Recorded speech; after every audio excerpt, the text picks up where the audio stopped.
The Wild West conjures images of a heroic lawman facing down a black-hatted villain at high noon, or maybe the daring train robber galloping away with bags of cash. For over a century, Hollywood has painted a certain picture of the Old West outlaw, but the reality was often far more terrifying. True fear on the frontier wasn't always about the fastest draw or the biggest heist. It was a darker, more complicated thing. It was the chilling dread of a man who killed for his beliefs, the unnerving feeling of a ghost who could slip through any jail, or the cold sweat of knowing the man leading the Sunday sermon might be a killer for hire. Today, we're peeling back the layers of myth to look at the men who weren't just criminals, but living nightmares. We're counting down the 7 most feared outlaws of the Wild West, ranked not by their body count or their fame, but by the unique and paralyzing terror they inspired. And the man at number 1 is someone you might not see coming. If you enjoy diving deep into the real stories of the Old West, be sure to subscribe and hit that notification bell so you don't miss our next journey into the past. Before we get into today's video, I have something special for you. Do you ever watch an old Western and wonder, did that really happen? Well, we've put together a free guide called the Ultimate Wild West Fact Checkers Guide, and it debunks 25 of the biggest myths lying Hollywood shows in their movies. You get it emailed to you instantly when you sign up for our free weekly newsletter. Just head on over to nativejournals.com/subscribe to grab yours and find out the truth about everything from high noon duels to what cowboys really wore. Link is in the description. Number 7. Jesse James, the Celebrity Terror. The fear inspired by Jesse James was a new and modern kind of terror. He wasn't just a robber, he was a symbol. To the government and the banks, he was the ghost of the Confederacy, a celebrity whose fame threatened the nation's fragile peace. The popular image of James as an American Robin Hood is a carefully constructed myth. There is no credible evidence he ever shared his loot with anyone but his own gang. The reality was far darker. James was forged in the fires of guerrilla warfare in Missouri. As a teenager, he rode with a brutal group of bushwhackers. He participated in the Centralia Massacre, where unarmed Union soldiers on leave were pulled from a train and executed. This act, committed when he was just a boy, showed his capacity for extreme violence. But James's true genius was in public relations. Aided by newspaper editor John Newman Edwards, James crafted a narrative of noble resistance against corrupt northern banks and railroads. He even wrote letters to the press, casting himself as a modern-day knight, saying, "We are not thieves, we are bold robbers." He was an outlaw who was actively shaping his own myth. The fear of the James Younger gang was real. In 1866, they conducted the first ever daylight peacetime bank robbery in the United States, killing an innocent 19-year-old student in the process. Their violence could be shockingly personal. The terror they inspired was so effective that even when townspeople recognized the robbers, they were often too afraid to identify them. The gang's aura of invincibility was finally shattered in 1876 when they tried to rob a bank in Northfield, Minnesota. The townspeople, many of them Union veterans, fought back with deadly force. Only Jesse and his brother Frank escaped. The defeat broke the gang and set Jesse on a downward spiral, leading to his end in 1882 at the hands of a new gang member who wanted the $10,000 reward. Jesse James was feared not just for his robberies, but because he was a symbol whose violent legacy was used to shift the balance of power in a post-war state. Number 6. Billy the Kid, the Phantom of the Frontier. The terror of Billy the Kid wasn't born from cruelty, but from a chilling defiance of control. To the lawmen who hunted him, he was a phantom, an escape artist whose youth and cunning made authority look foolish. He was feared because he simply could not be held. The myth of the Kid as a born killer is mostly fiction. Born Henry McCarty, he was a gentle and intelligent boy. But his mother's death when he was just 14 cast him adrift. His first crimes were for survival, stealing cheese and clothing. His transformation into a killer came during the brutal Lincoln County War. The Kid found a mentor in an English rancher named John Tunstall. In 1878, Tunstall was murdered by a rival faction. This event flipped a switch in the young man, turning a lost boy into a vengeful killer. He joined a gang of vigilantes called the Regulators to avenge Tunstall, and his legend began. His escapes were so audacious they seemed almost supernatural. As a teenager, he reportedly shimmied up a chimney to escape a jail, but his masterpiece was his escape from the Lincoln County Courthouse in 1881. Sentenced to hang, he was guarded by 2 deputies. The kid, famous for his small wrists, managed to slip out of his handcuffs. He grabbed a deputy's pistol and shot him dead. Then, he took a shotgun from the armory, waited at the window for the second deputy, and called out, "Look up, old boy, and see what you get," before ending the man's life. This single-handed escape in broad daylight cemented his reputation. His cunning was as feared as his gun. He was once warned that a man named Joe Grant planned to kill him.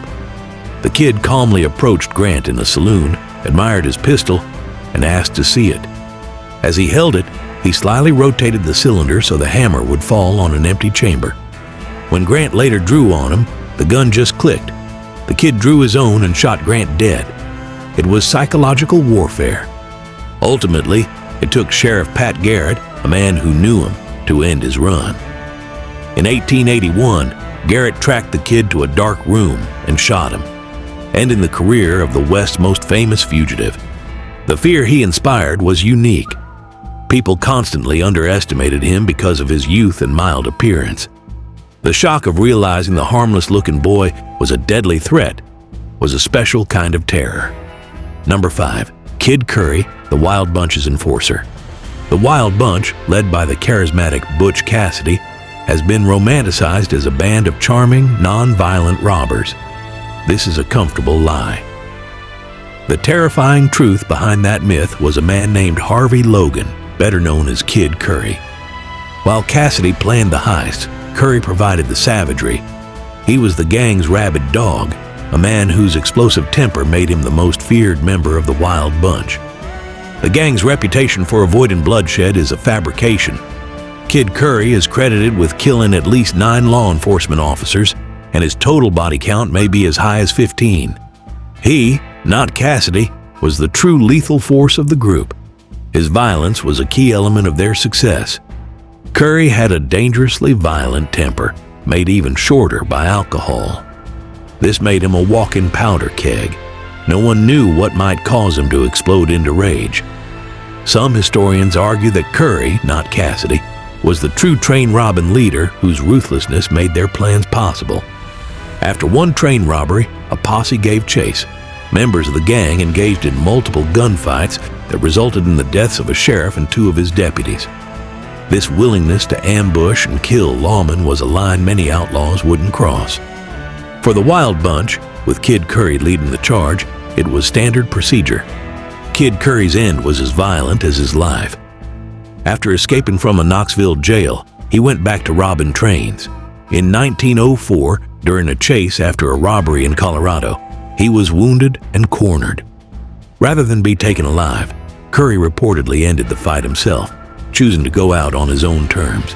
The fear of the Wild Bunch was a product of a terrifying partnership. Cassidy's brains and Curry's brutality. Cassidy's charm could put people at ease, while Curry provided the cold-blooded violence to get the job done. This combination was psychologically devastating. Number 4. John Wesley Hardin, the embodiment of hate. John Wesley Hardin was feared not for what he stole, but for what he was, a man filled with pure, unadulterated hate. His violence was fueled by a venomous ideology and a hair-trigger temper. An unrepentant Confederate, he killed with a chilling self-righteousness, famously claiming he never killed a man who didn't need killing. Hardin's bloody path began at age 15. In 1868, he killed a former slave claiming self-defense. When 3 Union soldiers came to arrest him, he killed them as well. This set the pattern for his life: violence followed by flight, all justified by his seething hatred. His name soon spread terror across Texas. Harden himself boasted of killing 42 men. While likely an exaggeration, even the more conservative estimate of around 21 victims makes him one of the most prolific individual killers of the era. He killed multiple lawmen and was a gunslinger of legendary speed. But the key to understanding the unique terror of Harden lies in his most infamous act, the murder of a man for snoring. While staying at a hotel, Harden was disturbed by the loud snoring of a man in the next room. Enraged, he fired his pistol through the wall. The first shot woke the man. The second silenced him permanently. This story shows a complete and terrifying lack of empathy. It sent a message to the world that with John Wesley Hardin, any annoyance, no matter how trivial, could be fatal. Hardin was finally captured in 1877 and served 15 years in prison, where he studied law and wrote a self-serving autobiography. After being pardoned, he tried to go straight, but his temper was inescapable. In El Paso, he threatened an officer for arresting his girlfriend.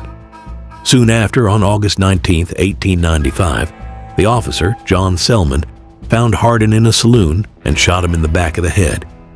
Hardin was so terrifying because he believed he was a moral crusader. You can reason with a robber, but how do you reason with a man who believes he is morally justified in killing you for snoring? Number 3. Klay Allison, the psychopath of the plains. If John Wesley Hardin was the terror of twisted ideology, Klay Allison was the fear of pure, unpredictable madness. Described as a strange, unpredictable psychopath, his violence was often illogical, grotesque, and completely disconnected from any motive like greed or politics. He was feared not as an outlaw, but as a human hurricane. Allison's instability may have had a medical origin. He received a medical discharge from the Confederate Army after a head injury from his youth caused him to suffer maniacal episodes when he became excited. His heavy drinking only made it worse. His crimes were not just violent, they were bizarre displays of brutality. In 1870, he led a lynch mob that hanged a suspected murderer named Charles Kennedy. But Allison wasn't finished. He allegedly cut off the dead man's head, put it in a sack, and carried it 29 miles to the town of Cimarron, where he mounted it on a pole in front of a popular saloon. This was a grotesque performance of dominance, a message of pure terror. On another occasion, in a drunken fit, he rode his horse through town nearly naked, wearing only his gun belt. Even his supposed moments of honor were horrifying. After deliberately provoking a gunfight and killing a man named Chunk Colbert over dinner, Allison was asked why he would eat with a man he knew was going to try to kill him. His chilling reply, "Because I didn't want to send a man to hell on an empty stomach." For all his legendary violence, Klay Allison did not die in a gunfight. In a moment of supreme irony, he met a mundane end. In 1887, while hauling a wagon, a sack of grain fell. As Allison lunged for it, he fell from the wagon, and a heavy wheel rolled over his head, killing him instantly. Klay Allison was uniquely terrifying because his actions defied logic. Society can create laws to deal with robbery and murder, but how does a society protect itself from a man whose violence is a symptom of madness? The fear of Klay Allison was the fear of chaos itself. Number 2, Raphael Red Lopez, the Forgotten Scourge. This is the outlaw you've likely never heard of, and that is precisely what makes him so terrifying. Raphael Red Lopez was not a celebrity bandit. He was a one-man army who waged a private and brutally effective war against law enforcement, and then vanished like a ghost. His story explodes into violence in the mining camps of Utah in 1913. After killing a fellow miner in a dispute, Lopez armed himself and prepared for war. When a 4-man posse tracked him to a nearby ranch, Lopez was waiting. From the cover of a ditch over 100 yards away, armed with a powerful rifle, he executed a perfect ambush. He shot all 4 lawmen, killing 3 of them, including the police chief. Lopez then fled into the tunnels of a local mine. The authorities assembled a massive posse of over 200 men to lay siege to the mine, sparking the largest manhunt in Utah's history. But their attempts only resulted in more death. When 2 deputies tried to smoke him out, Lopez shot and killed them both from the darkness. For weeks, he held off the entire posse. Then came the most terrifying act of all. He vanished. After weeks of siege, the posse finally stormed the mine, only to find it empty. He had slipped through their cordon without a trace, leaving 5 dead lawmen in his wake. For decades, his case remained a chilling Utah legend. The mystery wasn't solved until 2003, when researchers officially connected the Utah fugitive to a notorious Texas-Mexico border outlaw, also known as Red Lopez. After his escape, Lopez had made his way south. He fought in the Mexican Revolution with Pancho Villa and became the leader of his own ruthless gang. His reign of terror finally ended in 1921 when he was ambushed and killed in a shootout with Texas Rangers. Lopez represents the fear of the unknown, hyper-competent killer who could emerge from the shadows, defeat the law entirely, and then disappear. Number 1. Killing Jim Miller, the assassin in plain sight. The most feared outlaw of the Wild West was not a flamboyant bank robber or a raving madman. He was a man you might have invited into your home. He was a professional assassin who hid behind the mask of a pious, church-going family man. James Killing Jim Miller was terrifying because he represented the ultimate corruption of society itself. He was the monster you never saw coming. Miller's greatest weapon was his facade of civility. He was known as Deacon Jim because he regularly attended church, taught Sunday school, and didn't smoke, drink, or curse. He was always dressed in a formal black coat. This persona was a calculated strategy. It allowed him to move through communities without suspicion, gather information on his targets, and build a network of respectable citizens who would provide him with alibis. Unlike gunslingers of legend, Miller was not a duelist. He was a cold, methodical killer who specialized in the shotgun ambush, striking from hiding, often at night. He turned murder into a business with fees ranging from $150 to $1,700. He was hired by ranchers to eliminate a lawyer. He stalked and killed a sheriff in a saloon. He was even a prime suspect in the mysterious death of Pat Garrett, the man who killed Billy the Kid. Miller seemed invincible. He survived multiple gunfights thanks to a metal plate he wore under his coat. More terrifyingly, he seemed immune to the law, beating every murder charge with legal technicalities and witness intimidation. His final contract was the murder of a former U.S. Marshal in Ada, Oklahoma. This time, the evidence was overwhelming. The citizens of Ada, certain that Miller would manipulate the justice system and walk free yet again, were gripped by a new kind of fear. In the early morning hours of April 19, 1909, a mob of the town's most prominent citizens stormed the jail. They dragged Miller and his associates to a nearby stable to be hanged. In his final moments, while others begged for their lives, Miller remained chillingly composed. He requested that his diamond ring be given to his wife and that he be allowed to wear his black hat. Then, with the noose around his neck, he shouted, "Let her rip!" and voluntarily jumped from the box to his death. Jim Miller is the most feared outlaw because he broke the very idea of law and order. If you can't trust your church-going neighbor, and you can't trust the courts to protect you from him, where can you turn? The mob in Ada didn't act because they were lawless. They acted because he had made the law a farce. He represents the ultimate fear that civilization is just a fragile illusion.